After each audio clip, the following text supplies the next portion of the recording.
Hello everyone, welcome to Sports Khavri. I'm Rahul and with me is Arnav Chaudhary from Arun Food.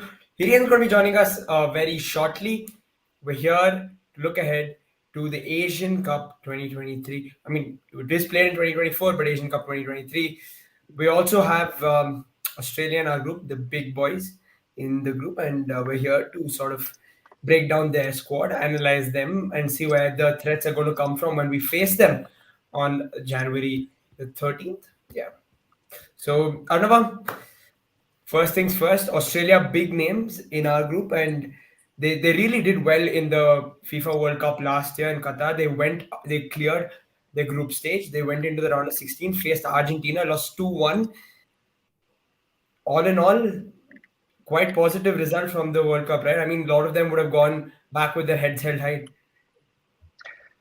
Yeah, I mean, Graham Arnold, the head coach, has put together a good quality 26-player squad, even though there's some big names, I would say, missing due to different reasons, and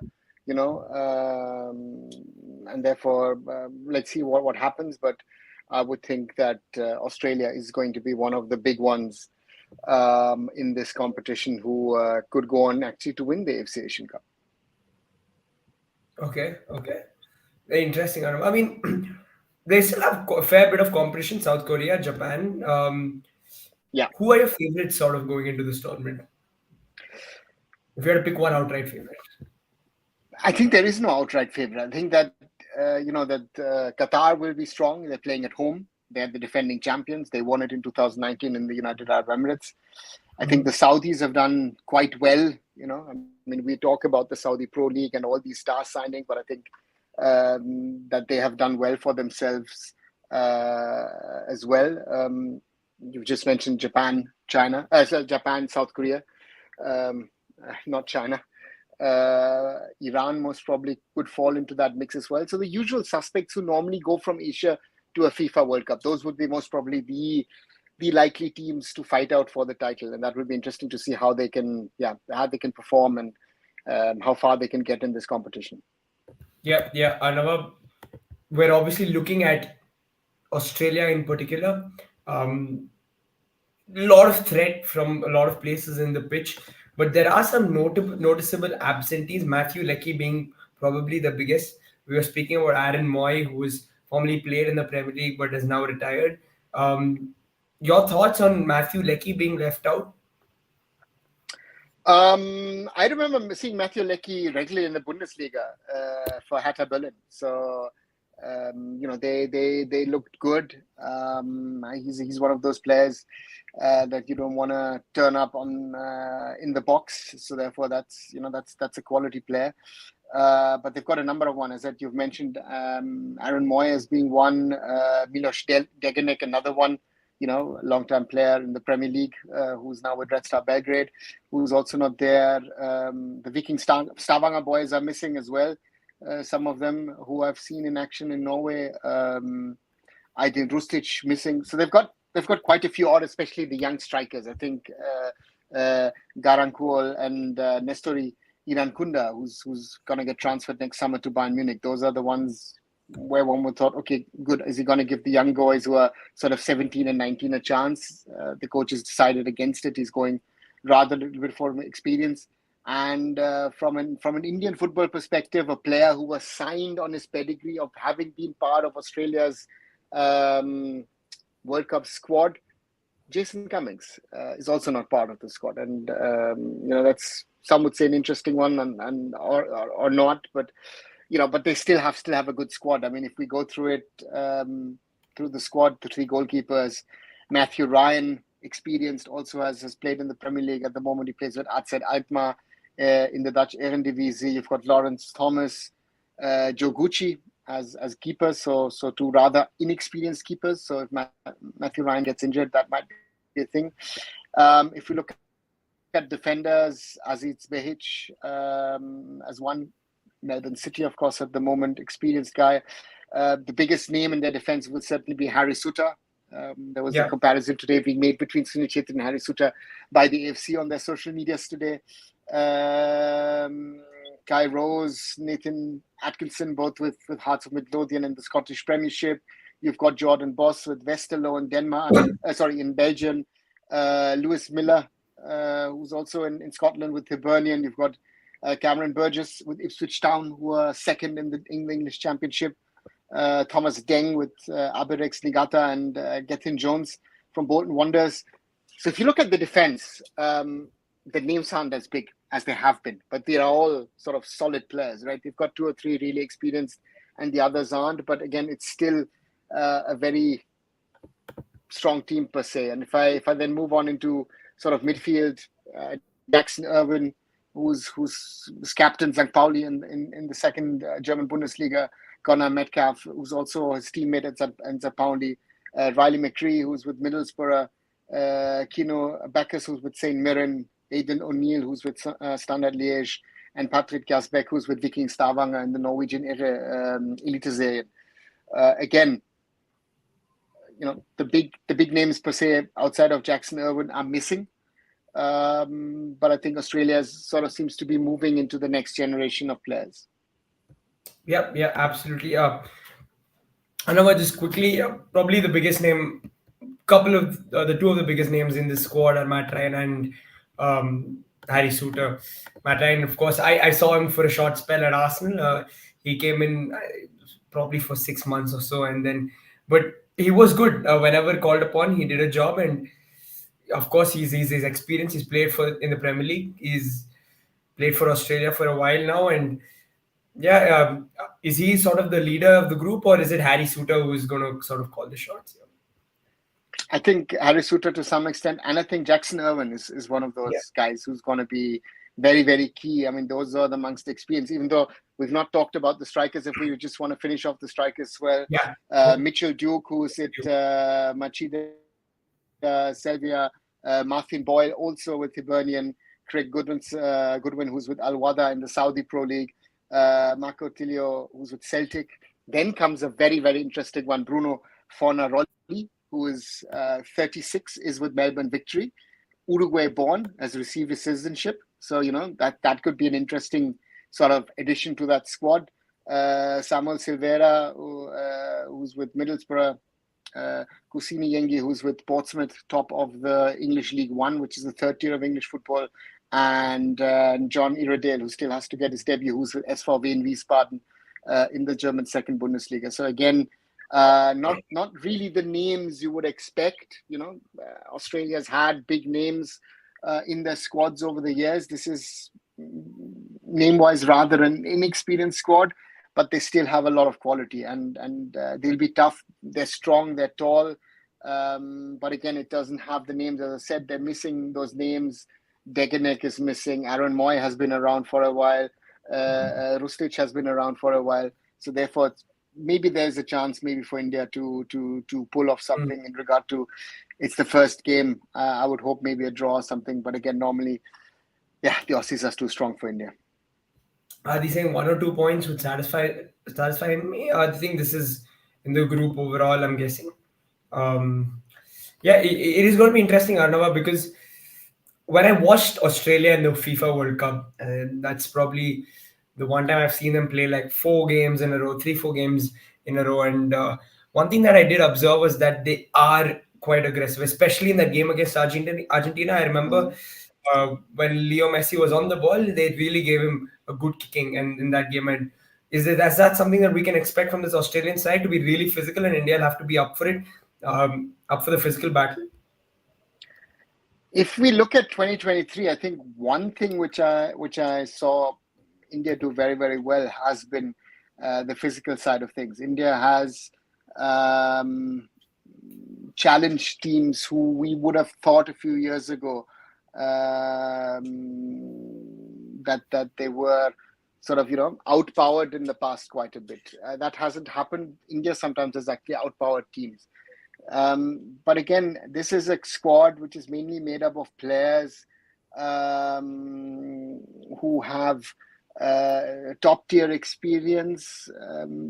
Again, not for the biggest sides, but again, that's why let's see. They have to challenge themselves. But on the physicality part, I think that's a big thing. That's something that for example, a Sandesh Jingan lives off. That's the physical side of things. Sandesh, wants to be physical. But the Australians have on one side the physicality, on the other side they've got the speed on the wings as well. So it'll be interesting to see. Yeah, absolutely. A draw against Australia or Uzbekistan and a win against Syria is our best case scenario. You agree on 4 points there in the group? If you can get 4 points, that's sensational. I think Yeah. so it's not even best case scenarios. It's at the moment, let's be honest, that's an unrealistic scenario. So let's try and get the best result. I'm hoping for the best, but getting a point against Australia or Uzbekistan looks very, very tough in my opinion. Fair enough. Good. Pandita, Manveer start in place of Chetri and Changte, just to give you that extra physicality, or I mean, of course, you have to play your best 11, so that's out of the window.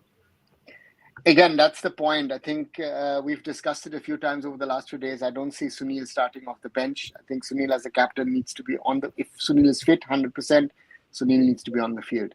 And about Changte Manveer, I think also the question is how fit is Manveer?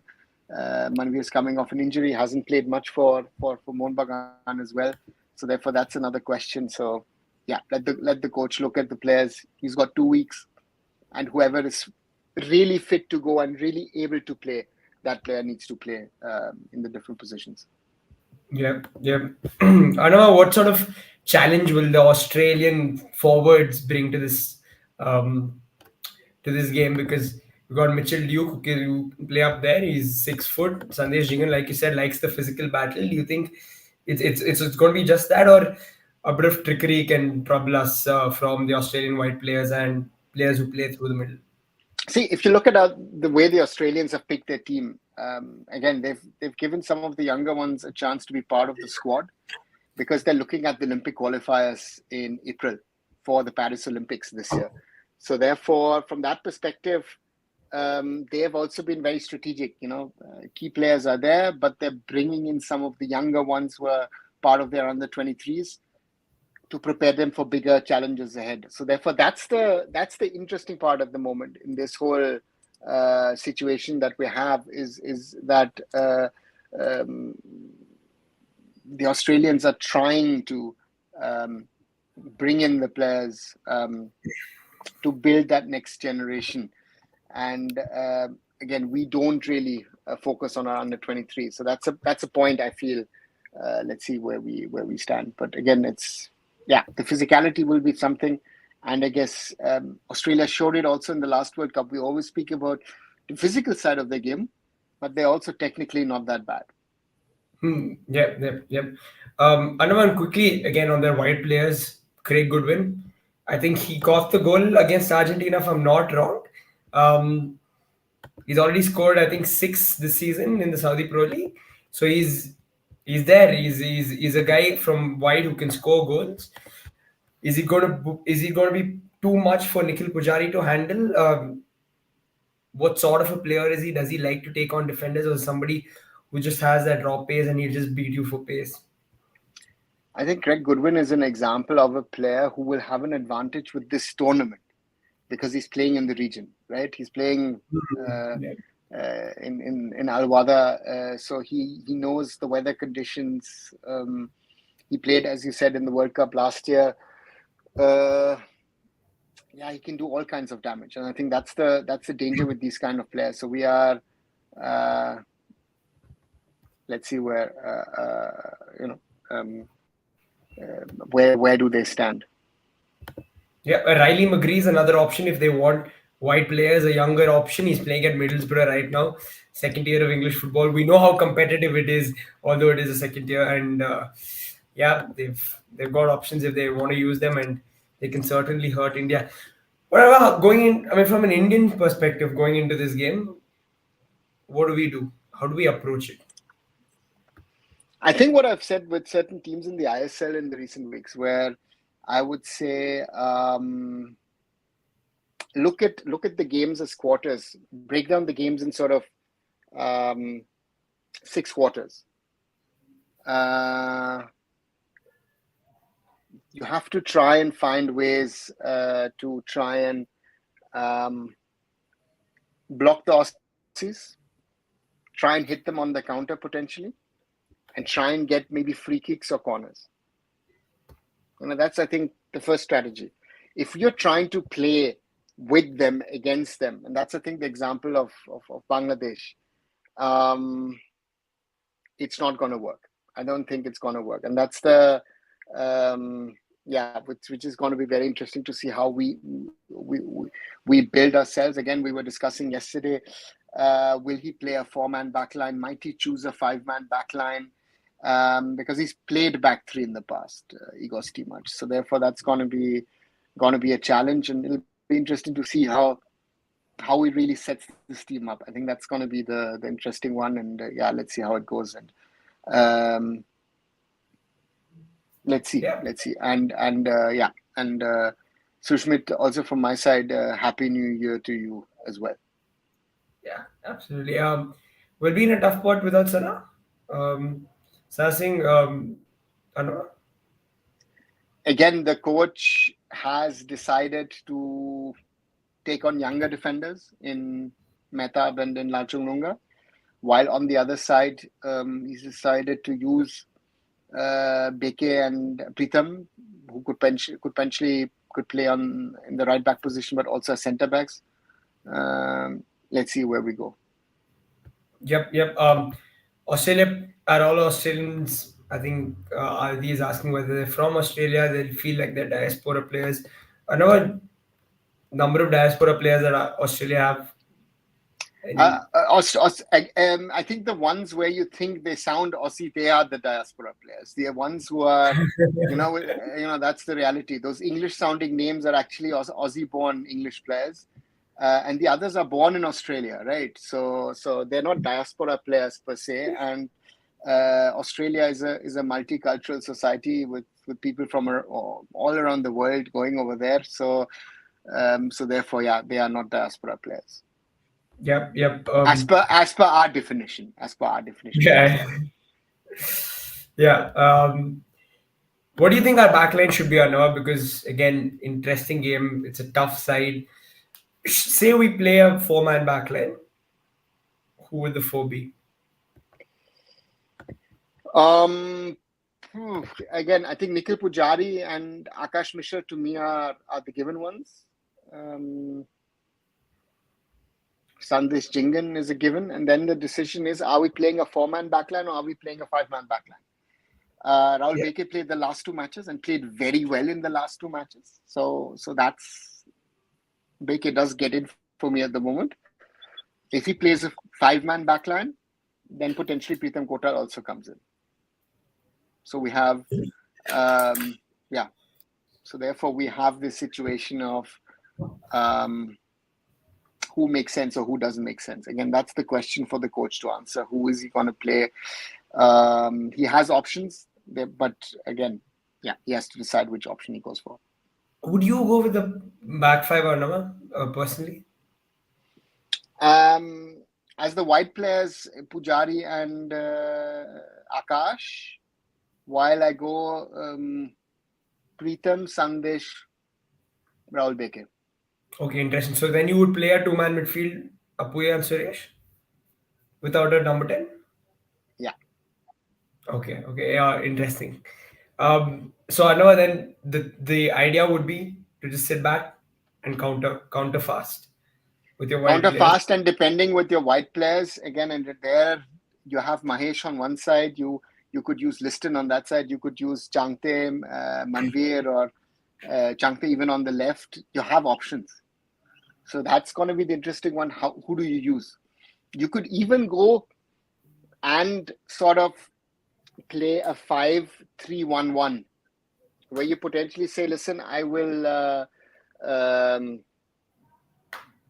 you put in maybe even a Deepak Tangri, put in a second blocker, and leave it up to Sunil +1 to do the damage up front. So again, the coach has to find the right options, I guess, which makes sense for him to play the system which works for him. I think that's the question for Igor Stimac, to find to play around and find the right system with which he can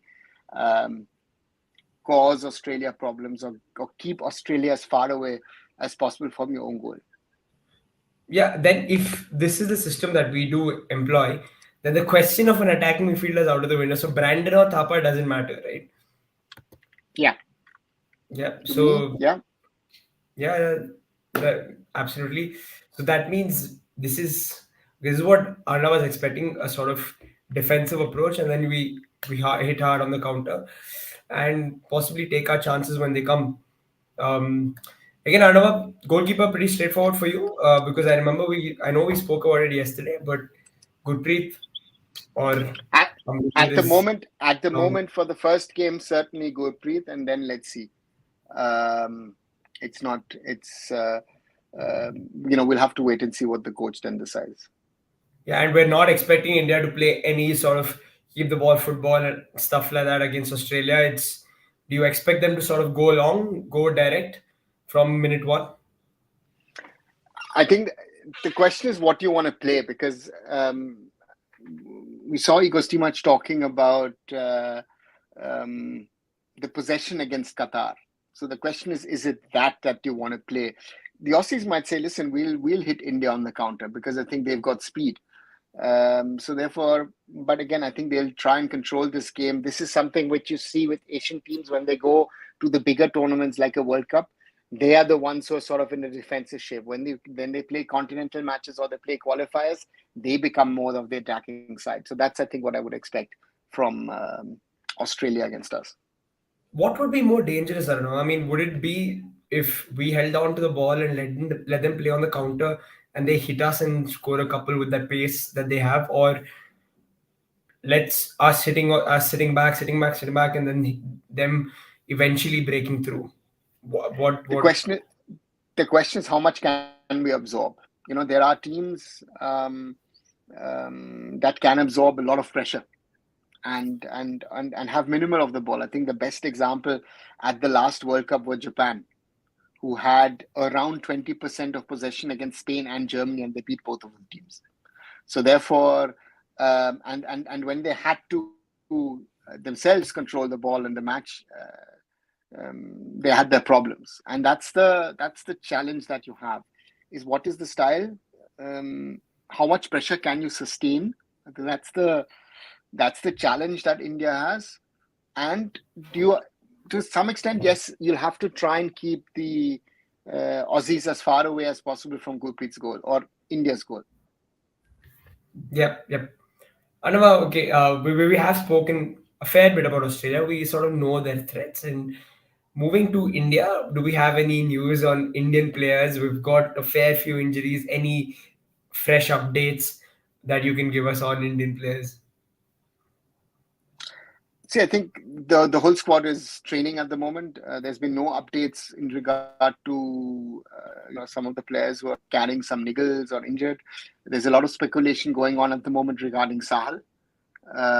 What is his fitness status? And there seems to be quite a bit of an opinion, I think, at Mohun Bagan, that they are unhappy that he's actually gone for the Asian Cup, because they think he might play a little bit in the last match, but not more in this tournament. So there might be, maybe there is a point of discussion to be had. So therefore, yeah, that's where things stand at the moment. Anavan, on Sahal, are we sure that he's going to miss the first two games, or what does it look like? See, that's the point of speculation at the moment. It depends on the recovery, but what seems to be sure at the moment is that he's not going to be part of the first match. That's 100% given. And from what I understand is I think Sahal might also miss the second match. Again, that's the status on the 2nd of January 2024. Recovery can be faster, recovery can be slower. So therefore, again, we can't influence it anyway. We'll have to wait and see. I would love to have watched Sahal play all three matches. But again, if he's not fit, he's not fit. That's a sad reality in football. So hopefully Sahal recovers and plays a little bit in the Asian Cup. But I don't think, let's see what the status is at the moment. Yeah, Anava, in his absence, where do we go? What do we do? In the meanwhile, I mean, we've got Brandon, but if he doesn't start, then it's an obvious choice. You bring him on. If Brandon does start, do we have another creative presence who can potentially play the number 10 role? Because To be honest, at times I've seen Sunil Shetty sort of drop deep and do that for BFC and a couple of times for India, and he's not too bad at it whenever because he's got the technical ability.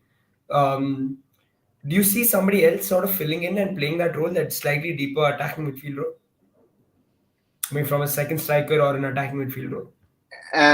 Again, if Brandon, again, first of all, I'm happy that Brandon is fit to play. I think that's the most important thing, that he's come back also from injury and he's fit to play.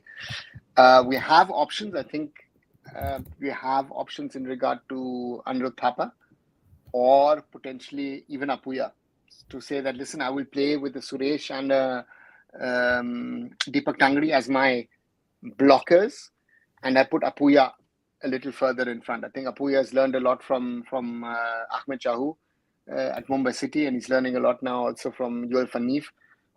So therefore, those could be sort of the different options to play around with your sort of attacking midfield positions. And worst case, if you don't have options, I think you can even stick in a Mahesh or a Changte in that position. Yeah, absolutely. Vishnu says he would start with Chununga. It's an interesting option. Is that a route that you're willing to explore, or no? Or you're saying no? I don't think that's there at all on the cards. If I look at the opponent that we're set to play, I would say honestly no. Okay, fair enough. What about the thought of Manveer starting this game?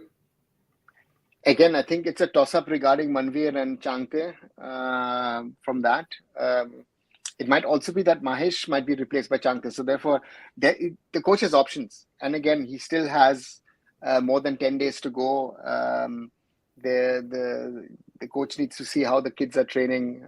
Sorry, kids, I'm saying the boys are training, and then take a decision. So therefore, we are, we'll have to see what happens.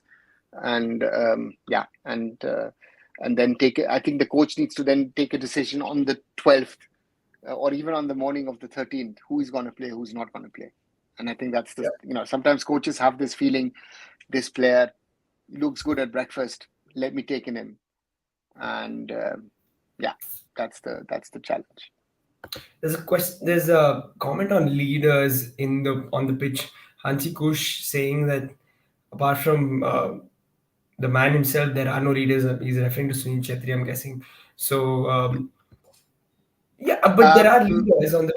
I think the up front, he's talking up front. Up front, I would think that Changte is growing potentially into a leader. So if I'm looking up front, again at the back, you have Sandesh, you have Gurpreet, you have options. And again, if Rahul and Pritam in some sort of way are playing, they've got even more. I think Apuya is becoming or could become a leader down the road. So therefore, again, that's a question of where do we stand, right? And where are we at the moment? And that's the challenge. Yeah. There is another suggestion that Vikram, I haven't seen him play down the middle. Is that something, I don't know, you would be willing to explore? I mean, if Australia do play a high line, somebody with pace running in behind. I think Vikram, first of all, has to sort of get a chance as a substitute first, and then we can think about first 11 starts. Yeah. It would surprise me if Vikram is a candidate for a starting place at this Asian Cup. Yeah. Of course, there's always the threat of Harry Suter from corner situations, set piece situations. In those cases, Arnava, who is it? Sandesh Jingan has to sort of. You've got to take on that responsibility and make sure that he doesn't get a free header on. He's the man. It is certainly Sandesh who could be tasked with it. It could be, depending on again who is the other centre back, could be tasked with it. So interesting, but it depends on who else is there who could potentially play against him. So it depends on how the Egos team sets up its defensive unit in regard to corners or in regard to set pieces. Yeah, and in terms of the pecking order, I know, Vikram lacks international experience. But if it does come to it, in terms of minutes that this young guy is going to get in this Asian Cup, is he behind Udanta in the pecking order? At the start of it, yes, but you never Hmm. know how a tournament goes. So therefore, anything is possible. There could be injuries, there could be other things. So I think we'll have to wait and see what kind of time, if at all, Vikram gets in this tournament. Yep, yep. Fair enough. Abhishek saying that India need to nullify the threat from wings because Australia scored 4 to 5 goals from crosses in wide positions against Bangladesh. Of course, Nikhil Pujari and Akash. I don't know again. Like I come back to this wide players topic because I've seen when we did play Malaysia, we did struggle when we had there were tricky wingers to sort of play against. How do you see Nikhil and Akash faring against the wide players? I think if you look at the Malaysia game, I think Indian defense was all over the place, and it's not only defense but also defensive midfield. That was the Hmm. main problem in that game, right? We were open like anything, and they literally cut through like the Malaysians went through like it was like Swiss cheese, right? And we had gaping holes. Australia is a different kind of football, and the physical side of it is going to be very very important. But that's the challenge that I think we have in general, and it's the wingers will also have some. The attacking wingers also will have to drop back. So that's the important part in this whole scenario, that that the team just doesn't um, stay in positions, but the attacking players on the right and the left actually drop back as well to help the right backs and the left backs. Yep, yep. Igor Stimac makes a very interesting point, Anu. I mean, saying that sometimes winning aerial duels is not important. You just have to make sure that it's not easy for the opponents, which I've seen sometimes. You see sometimes you see players just the shorter ones just putting the bigger, taller defender or striker off just enough for them not to get a clean header on the ball. And sometimes when the opponents are much bigger than you, is this sort of the tactic to employ? To just sort of give them a little bit of a nudge to put them off. It is one of the many points that you can sort of use it to your advantage. Uh, um, Again, we will have to be sometimes also smart. So therefore, yeah, let's see how we do it. I think the Aussies are physically. Uh, Aussies have always been physically a strong team. I think one of the strongest in Asia. So from the physical aspect, we'll be unable to play it, and they're smart with their physicality, I think, and that's where we have to be seen how we can utilize it for our own purposes. Yeah, yeah. Fair enough. Fair enough. I know. Okay, guys. Yeah, that's we did sort of discuss India, and we have also spoken about uh, what India's sort of preparation is looking like. A little bit of an update on Sahal. We don't quite know whether he's going to make it for both the two group games. At least we know he's out of the first at least.